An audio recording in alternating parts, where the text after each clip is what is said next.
ये है आज की आधुनिक अयोध्या। तो चलिए इसे गहराई से जानने की शुरुआत करते हैं। बस अड्डा। राम मंदिर से 7 किलोमीटर की दूरी पर 14 बीघा जमीन पर 219 करोड़ की लागत से लखनऊ हाईवे पर नया बस अड्डा बनकर तैयार है। Railway station. मंदिर से 1 किलोमीटर की दूरी पर 240 करोड़ रुपए में नया रेलवे स्टेशन डिजाइन किया गया है। भविष्य में अयोध्या से दिल्ली, मुंबई, चेन्नई, बेंगलोर, पुणे, कोलकाता, नागपुर, लखनऊ और जम्मू जैसे शहरों के लिए विशेष रेलगाड़ियां चलाई जाएंगी। हवाई अड्डा। 1450 करोड़ रुपए में लगभग 1300 बीघे में फैला हुआ प्रयागराज हाईवे पर नाके के पास बनाया गया है नया एयरपोर्ट। यहाँ से राम मंदिर की दूरी सिर्फ 12 किलोमीटर है। भविष्य में कई बड़े महानगरों के लिए सीधे उड़ानें उपलब्ध होंगी। घाघरा जलमार्ग। अगर आपके पास अपनी खुद की मोटर बोट है तो छपरा से घाघरा यानी सरयू नदी की सैर करते हुए लगभग 300 किलोमीटर नदी में चलकर भी अयोध्या पहुंच सकते हैं। भविष्य में इस रूट के लिए भी मोटर बोट चलाए जाने का प्रस्ताव है। राम मंदिर। अयोध्या के राम मंदिर की कुल कीमत है 1800 करोड़। पूरी तरह बन जाने के बाद अयोध्या का मुख्य आकर्षण होगा। राजस्थान के मशहूर मकराना के पत्थरों से आकार लेते इस मंदिर की अनुमानित उम्र होगी लगभग 1000 साल। 22 जनवरी को पहली मंजिल का उद्घाटन होगा, जिसमें राम की बाल्यावस्था की मूर्ति रखी जाएगी। बाकी की 2 मंजिलों का कार्य चलता रहेगा। खजुराहो के मंदिरों की नागर शैली के आधार पर इसे तराशा जा रहा है। मंदिर का कुल क्षेत्रफल 156 एकड़ या 251 बीघा है।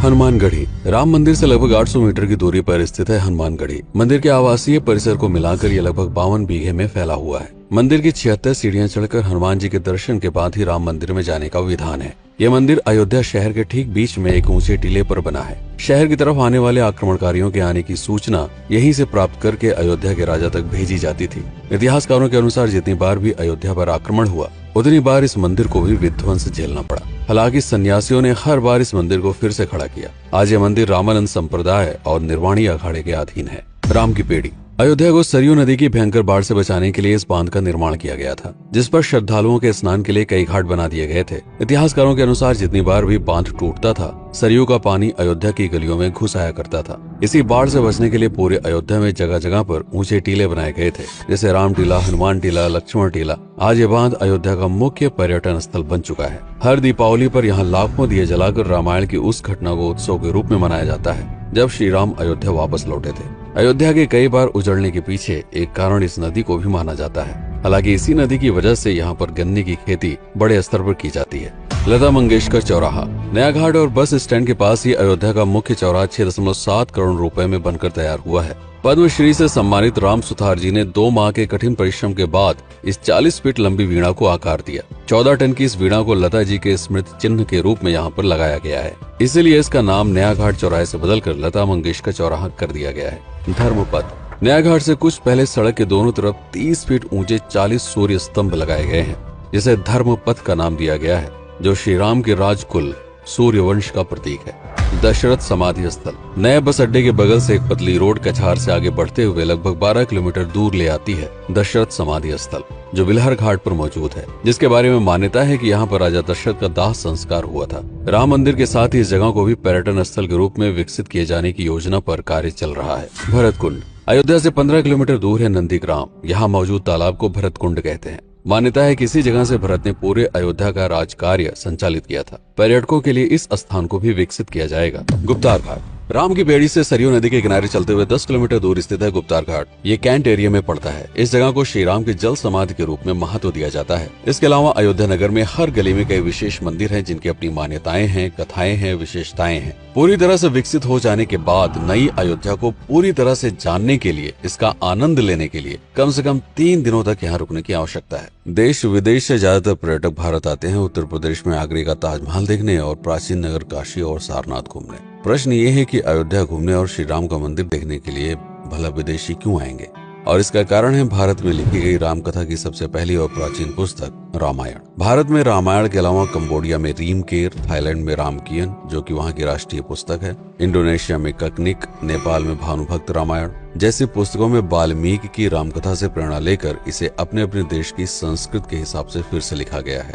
पात्रों के नाम, कुछ नई घटनाओं के अलावा मूल रामकथा सभी में एक जैसी है। इसके अलावा भारत में ही रामकथा को लेकर संस्कृत में 7 संस्करण, हिंदी में 3 संस्करण, गुजराती में 47, उड़िया में 14, तेलुगु में 5, कन्नड़ में 4 और अन्य भाषाओं में लगभग 17 संस्करण मौजूद है। इसके अलावा लिखे गए नाटक, कविताएं आदि को भी अगर मिला दिया जाए तो इस दुनिया में 300 से अधिक तरह से राम कथाएं बार बार लिखी गई हैं।